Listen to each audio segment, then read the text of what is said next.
Krishna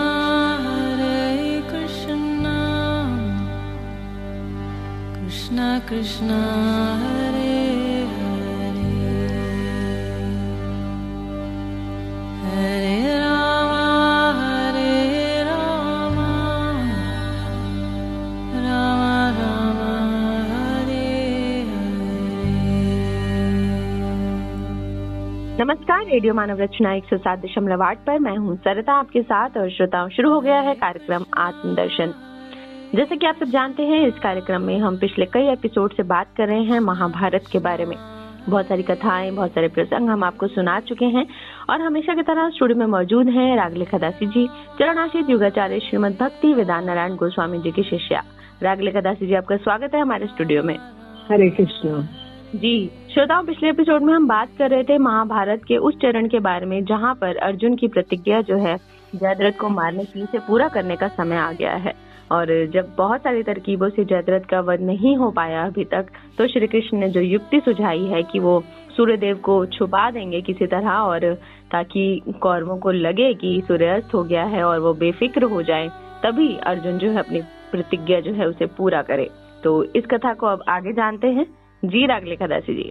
जी, श्री कृष्ण कह रहे हैं अर्जुन को कि अर्जुन, मैं सूर्य अपने योग बल से सूर्य को छुपा दूंगा और यही ऐसा लगेगा सूर्यास्त हो गया है। लेकिन इसलिए जयद्रथ जो है वो हर्षित होकर तुम्हें मारने के लिए बाहर निकल आएगा और अपनी रक्षा के लिए किसी प्रकार का प्रयत्न नहीं करेगा। किसी अवसर पर तुम उस पर प्रहार करना। सूर्यास्त हो गया है ये समझकर उपेक्षा मत करना। इस पर अर्जुन ने कहा, आप जैसा कहते हैं वैसा ही होगा। तब योगेश्वर श्री कृष्ण ने योग युक्त होकर सूर्य को ढकने के लिए अंधकार उत्पन्न कर दिया। अंधकार फैलते ही आपके योद्धा ये समझकर कि सूर्यास्त हो गया है, अर्जुन के नाश की संभावना से बड़े खुशी में भर गए। खुशी के मारे उन्हें सूर्य को देखने का भी ध्यान नहीं रहा। इसी समय राजा जयद्रथ सिर ऊंचा करके सूर्य की ओर देखने लगा। तब श्री कृष्ण ने अर्जुन से कहा, वीर देखो, सिंधुराज तुम्हारा भय छोड़कर सूर्य की ओर देख रहा है। उस दुष्ट को मारने का यही सबसे अच्छा अवसर है। फौरन ही उसका सिर उड़ाकर अपनी प्रतिज्ञा पूरी करो। श्री कृष्ण ने जल्दी करने का संकेत करते हुए फिर कहा, धनंजय, सूर्य अस्ताचल पर पहुंचने वाला ही है। जिस जयद्रथ का सिर फौरन काट डालो। देखो, इसके वध के विषय में मैं तुम्हें एक बात बताता हूँ। इसके पिता जगत सिद्ध राजा वृद्ध शत्रु थे। उसे आयु का बहुत अधिक भाग बीत जाने पर यह पुत्र प्राप्त हुआ। इसके विषय में राजा वृद्ध शत्रु को यह आकाशवाणी हुई कि राजन, आपका पुत्र कुलशील आदि गुणों से सूर्य और चंद्रवंशियों के समान होगा, किंतु संग्राम में युद्ध करते समय अचानक क्षत्रिय श्रेष्ठ अचानक इसका सिर काट डालेंगे। ये सुनकर सिंधुराज वृद्ध शत्रु बहुत देर तक सोचता रहा। फिर उसने पुत्र स्नेह के वशीभूत होकर अपने जाति बंधुओं से कहा, जो पुरुष मेरे पुत्र का सिर पृथ्वी पर गिराएगा, उसके मस्तक के भी अवश्य ही टुकड़े टुकड़े हो जाएंगे। ऐसा कहकर वह जयद्रथ का राज्याभिषेक कर वन की ओर चला गया और बड़ी उग्र तपस्या करने लगा। इसलिए तुम दिव्यास्त्र से इसका सिर काट कर वृद्ध शत्रु की गोदी में गिरा दो। यदि तुमने इसे पृथ्वी पर गिराया तो निसंदेह तुम्हारे सिर के भी 100 टुकड़े हो जाएंगे। श्री कृष्ण की यह बात सुनकर अर्जुन ने वह वज्र तुल्य बाण छोड़ दिया और सिंधुराज के मस्तक को काटकर उसे बाज की तरह लेकर आकाश में उड़ा और समंत पंचक क्षेत्र के बाहर ले गया। इस समय आपके समधी राजा वज्र शत्रु संध्या उपासना कर रहे थे। उस बाण ने वह सिर उनकी गोदी में डाल दिया और उन्हें इस बात का पता न चला। जब वृद्ध शत्रु जप करके उठे तो वह सिर उनकी गोद से पृथ्वी पर गिर गया और उसके गिरते ही उस सिर के भी 100 टुकड़े हो गए। राजा ने इस प्रकार जब अर्जुन ने जयद्रथ को मार डाला, तब श्री कृष्ण ने वह अंधकार दूर कर दिया। अब आपके पुत्रों को मालूम हुआ कि यह सब तो श्री कृष्ण की रची हुई माया थी। इस प्रकार अर्जुन ने 8 अक्षौहिणी सेना का संहार करके आपके दामाद जयद्रथ का वध किया।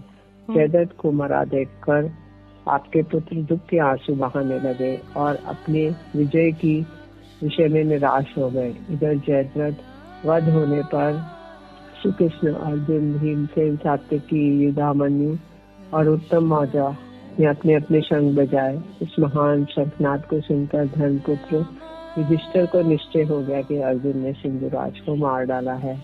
संजय कह रहे हैं, सिंधुराज को युद्ध में अर्जुन के हाथों मारा देखकर कृपाचार्य ने क्रोध से भरकर उन पर बड़ी भारी बाण वर्षा की। ऋषि और अश्वत्थामा ने भी आक्रमण किया। फिर दोनों ओर से अर्जुन को तीखे बाणों की वर्षा करने लगे। इससे अर्जुन को बड़ी व्यथा हुई। कृपाचार्य गुरु थे और अश्वत्थामा गुरु पुत्र। अतः अर्जुन उन दोनों के प्राण नहीं लेना चाहते थे, इसलिए वे धीरे धीरे उन पर बाण छोड़ रहे थे। तो भी उनके छोड़े हुए बाण उन्हें विशेष चोट पहुंचाते थे। कृपाचार्य तो रथ के पिछले भाग में बैठ गए और उन्हें मूर्छा आ गई। ये देखकर सारथी उन्हें रणभूमि से बाहर ले गया। उनके हटते ही अश्वत्थामा भी वहां से भाग गया। कृपाचार्य ने अपने बाणों की पीड़ा से मूर्छित देख अर्जुन को बड़ी दया आई।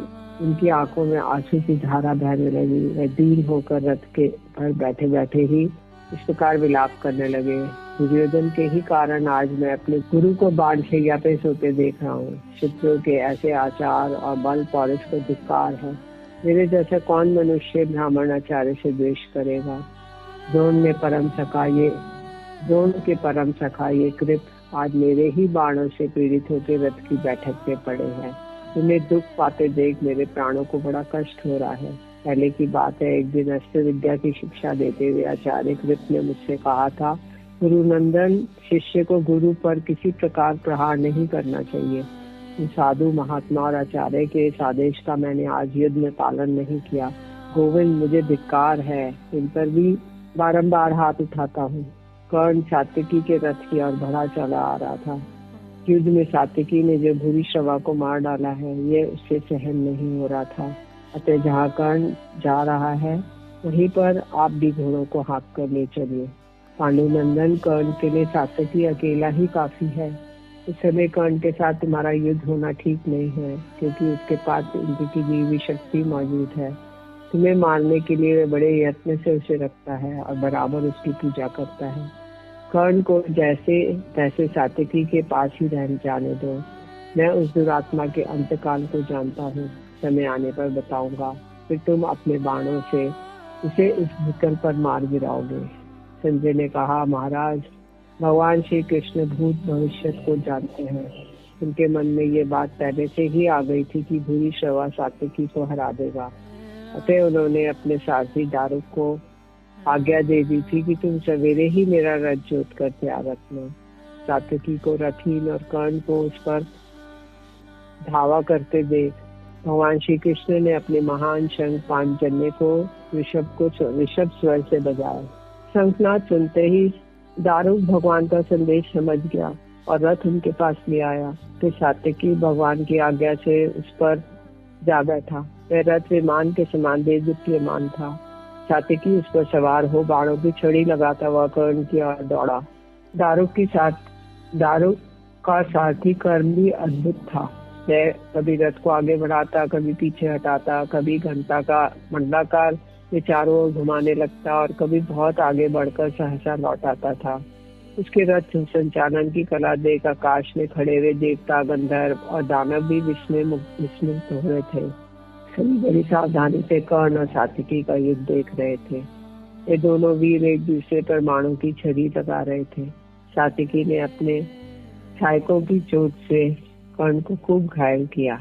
रण में उन दोनों के पराक्रम की कहीं तुलना नहीं थी। दोनों के अंग प्रत्यंग छेद रहे थे। थोड़ी देर में सात्विकी ने कर्ण के संपूर्ण शरीर में घाव कर दिया और एक भल मारकर उसके सारथी को भी रथ की बैठक में गिरा दिया। इतना ही नहीं, अपने तीखों तीरों से कर्ण के चारों श्वेत घोड़े भी मार डाले। फिर ध्वजा काटकर उसके रथ को भी सैकड़ों टुकड़े कर दिए। इस प्रकार सात्विकी ने अपने आपके पुत्र के देखते देखते कर्ण को रथहीन कर दिया। कर्ण शोक उच्छ्वास खींचता हुआ तुरंत ही दुर्योधन के रथ पर जा बैठा। सात्विकी कर्ण तथा आपके पुत्रों को मारने में समर्थ था, तो भी उसने अर्जुन और भीमसेन की प्रतिज्ञा रखने के लिए उनके प्राण नहीं दिए, केवल उन्हें घायल और व्याकुल करके छोड़ दिया। कर्ण आदि प्रधान वीरों ने सात्विकी को मार डालने के लिए पूरा प्रयत्न किया, किंतु वे सफल नहीं हो सके। वह श्री कृष्ण और अर्जुन के समान पराक्रमी था। उसने आपकी संपूर्ण सेना को हंसते हंसते जीत लिया। तत्पश्चात दारुक का छोटा भाई एक सुंदर रथ सजाकर सात्विकी के पास ले आया। उसी पर सवार होकर सात्विकी ने पुनः आपकी सेना पर धावा किया। उस युद्ध में भीमसेन ने आपके 31 पुत्रों को मार डाला। इस प्रकार आपकी अनीति के कारण ये भयंकर संहार हुआ है। एक तो भीमसेन का रथ टूट गया था, दूसरे कर्ण ने उन्हें अपने बाणों से खूब पीड़ित किया। इससे वे क्रोध के वशीभूत होकर अर्जुन से बोला, धनंजय सुनते हो ना, तुम्हारे सामने ही कर्ण मुझसे कहता था कि अरे नपुंसक, मूढ़, पेटू, गवार, बालक, कायर, तू लड़ना छोड़ दे। मेरे विषय में ऐसी बात मुंह से निकालने वाला मनुष्य मेरा वध्य है। इसलिए तुम इसका वध करने के लिए मेरी बात याद रखो और ऐसा उद्योग करो जिससे मेरे वचन मिथ्या ना हो। भीमसेन की बात सुनकर अर्जुन आगे बढ़े और कर्ण के निकट जाकर बोले, अरे पापी कर्ण, तू आप ही अपनी तारीफ किया करता है। संग्राम भूमि में डटे हुए शूरवीरों को दो ही परिणाम प्राप्त होते हैं, जीत या हार। आज युद्ध में सात्विकी ने तुझे रथहीन कर दिया, तो भी तेरी मृत्यु मेरे हाथ से होने वाली है। ये सोचकर सात्विकी ने तुझे जीवित छोड़ दिया। दैवयोग से तूने भी महाबली भीमसेन को किसी तरह रथहीन किया था, किंतु ऐसा करने से तूने उनके प्रति कड़वी बातें कही है। ये महान पाप है, ये काम नीच पुरुषों का है। आखिर तू सूत का ही तो पुत्र ठहरा, तेरी समझ गवारों किसी तो क्यों न हो। महापराक्रमी भीमसेन की प्रति तूने जो अप्रिय बातें सुनाई है, वे सहन करने योग्य नहीं है। अर्जुन ने कर्ण के पुत्र का वध करने की प्रतिज्ञा की। उस समय रथियों ने महान तुमुलनाद किया। अत्यंत भयंकर संग्राम अभी चल ही रहा था, इतने में सूर्यास्ताचल पर पहुंच गए। अर्जुन की प्रतिज्ञा पूरी हो चुकी थी, अतः भगवान श्री कृष्ण ने उन्हें छाती से लगाकर कहा, विजय, बड़े सौभाग्य की बात है कि तुमने अपनी बहुत बड़ी प्रतिज्ञा पूर्ण कर ली। ये भी बहुत अच्छा हुआ कि पापी वृद्धशत्रु अपने पुत्र के साथ मारा गया। भारत कौरव सेना के मुकाबले में आकर देवताओं के दल भी परास्त हो सकता है, इसमें तनिक भी संदेह नहीं है। अर्जुन, मैं तो तीनों लोकों में तुम्हारे सिवा किसी दूसरे पुरुष को ऐसा नहीं देखता तो इस सेना के साथ लोहा ले सके। आज अकेले तुमने जैसे पुरुषार्थ किया है, ऐसा कोई भी नहीं कर सकता। इस प्रकार जब तुम बंधु बांधवों सहित कर्ण को मार डालोगे तो पुनः तुम्हें बधाई दूंगा। अर्जुन ने कहा, माधव, ये तो तुम्हारी ही कृपा है जिससे मैंने प्रतिज्ञा पूरी की है। तुम जिनके स्वामी हो, रक्षक हो, उनकी विजय होने में आश्चर्य ही क्या है। अर्जुन के ऐसा कहने पर भगवान धीरे धीरे घोड़ों को हाँकते हुए चले और युद्ध का वह दारुण दृश्य अर्जुन को दिखाने लगे। वे बोले, अर्जुन, जो लोग युद्ध में विजय महान सुयश पाने की इच्छा कर रहे थे, यही शूरवीर नरेश आज तुम्हारे बाणों से मरकर पृथ्वी पर सो रहे हैं। उनके शरीर का मन स्थान छिन्न भिन्न हो गया है। ये बड़ी विकलता के साथ मृत्यु को प्राप्त हुए हैं। यद्यपि इनके देह में प्राण नहीं है तो भी बदन पर दमकती हुई दीप्ति के कारण ये जीवित से दिखाई दे रहे हैं। साथ ही इनके नाना प्रकार के अस्त्र शस्त्र वाहन याद पड़े हुए हैं, जिससे ये रणभूमि भर गई है। इस प्रकार संग्राम भूमि का दर्शन कराते हुए भगवान श्री कृष्ण सज्जनों के साथ अपने पांचजन्य शंख बजाया और अजात शत्रु राजा युधिष्ठिर के पास जाकर उन्हें प्रणाम किया। महाराज, सौभाग्य की बात है कि आपका शत्रु मारा गया, इसके लिए आपको बधाई है। आपके छोटे भाई ने अपनी प्रतिज्ञा पूरी की और ये बड़े हर्ष का विषय है। ये सुनकर राजा युधिष्ठिर रथ से कूद पड़े और श्री कृष्ण तथा अर्जुन को गले लगा दिया। उस समय आनंद के उमड़ते हुए आंसुओं से वे भीग रहे थे। अब बोले, कमल नयन श्री कृष्ण, आपके मुख से प्रिय समाचार सुनकर मेरे आनंद की सीमा नहीं है। ये बहुत अच्छा हुआ कि पापी जयद्रथ मारा गया। कृष्ण, आपके द्वारा सुरक्षित होकर पार्थ ने जो जयद्रथ का वध किया है, उससे मुझे बड़ी प्रसन्नता हुई है। आप पुराण पुरुष हैं। श्री युधिष्ठिर जी वंदना कर रहे हैं कृष्ण की। आप पुराण पुरुष हैं, परम देव है, देवताओं के भी देवता है, गुरु एवं सनातन है। जो लोग आपकी शरण में जाते हैं वे कभी मोह में नहीं पड़ते। जो आपके भक्त हैं वे बड़े बड़े संकटों से पार हो जाते हैं। जो सभी वेदों में गाए जाते हैं उन महात्मा श्री कृष्ण की शरण लेकर मैं अनुपम कल्याण प्राप्त करूंगा। ये पुरुषोत्तम, आप परमेश्वर हैं, ईश्वरों के ईश्वर हैं, पशु पक्षी मनुष्यों के भी ईश्वर हैं। अधिक क्या कहे, जो सबके ईश्वर हैं उनके कि आप ही ईश्वर हैं। मैं आपको नमस्कार करता हूँ। हे माधव, आप ही सबकी उत्पत्ति और प्रलय के कारण हैं। युधिष्ठिर के इस प्रकार कहने पर भगवान श्री कृष्ण बोले, धर्मराज, आपकी उग्र तपस्या, परम धर्म, साधुता, सरलता से ही पापी जयद्रथ मारा गया है। भीमसेन और सात्यकी से ऐसा कहकर धर्मराज ने उन्हें फिर गले लगाया और आनंद के आंसू बहाने लगे। राजन, उस समय पांडवों की संपूर्ण सेना आनंद मग्न हो गई। फिर उसने बड़े उत्साह के साथ युद्ध में मन लगाया। जयद्रथ के मारे जाने पर आपके पुत्र दुर्योधन आंसू बहाने लगा। उसकी दशा बड़ी दयनीय हो गई। अब शत्रु पर विजय पाने का उसका सारा उत्साह जाता रहा। अर्जुन, भीमसेन और सात्यकी ने कौरव सेना का बड़ा भारी संहार कर डाला। उसे देखकर उसका चेहरा उदास हो गया। वो सोचने लगा, इस पृथ्वी पर अर्जुन के समान कोई योद्धा नहीं है। आज के युद्ध में उन्होंने हमारे सारे महारथियों को हराकर सिंधुराज का वध किया, किंतु कोई भी उन्हें ना रोक सका। आए, हमारी इतनी बड़ी सेना को पांडवों ने इस तरह से नष्ट कर डाला। जगत का सारा अपराध करने वाला आपका पुत्र दुर्योधन है। संजय कह रहे थे धृतराष्ट्र से। जब इस प्रकार सोचते सोचते मन ही मन बड़ा व्याकुल हो गया तो आचार्य द्रोण के दर्शन करने के लिए उनके पास गया और उसने कौरव सेना का महान संहार का सारा समाचार सुनाया। और उसने ये भी बताया कि शत्रु विजयी हो रहे हैं और कौरव आपत्ति के समुद्र में डूब रहे हैं। फिर कहने लगा, आचार्य, अर्जुन ने हमारी 7 अक्षौहिणी सेना का नाश कर दिया। आपके शिष्य जयद्रथ का भी वध कर डाला, जिन्होंने हमें विजय दिलाने की इच्छा से अपने प्राण त्याग कर यमलोक की राह ली। उन उपकारी सुहृदों का ऋण हम कैसे चुका सकेंगे।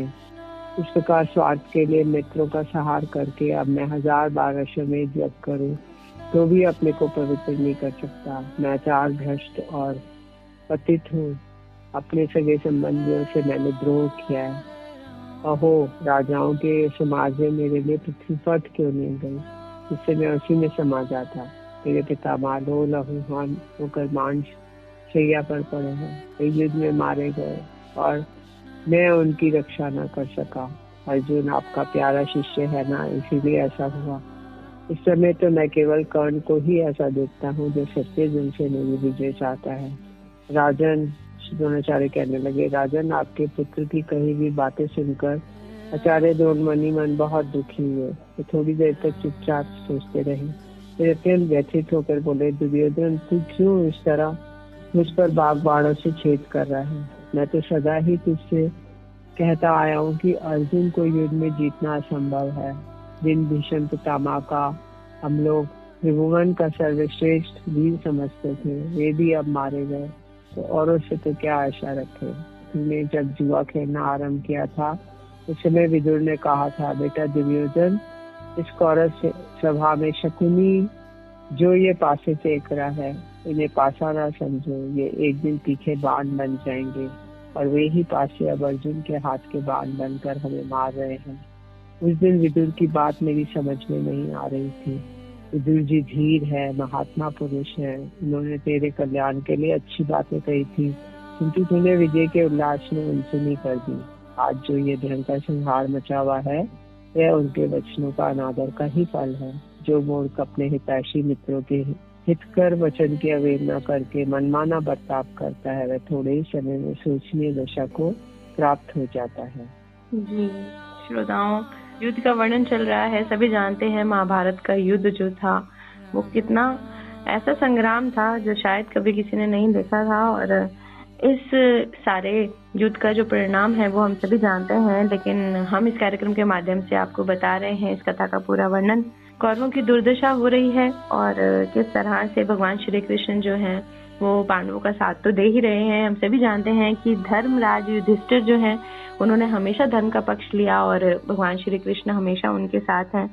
तो दोस्तों, इस तरह युद्ध का वर्णन आगे भी चलता रहेगा। इस संग्राम के बारे में आगे भी हम जानते रहेंगे, लेकिन आज के लिए बस इतना ही।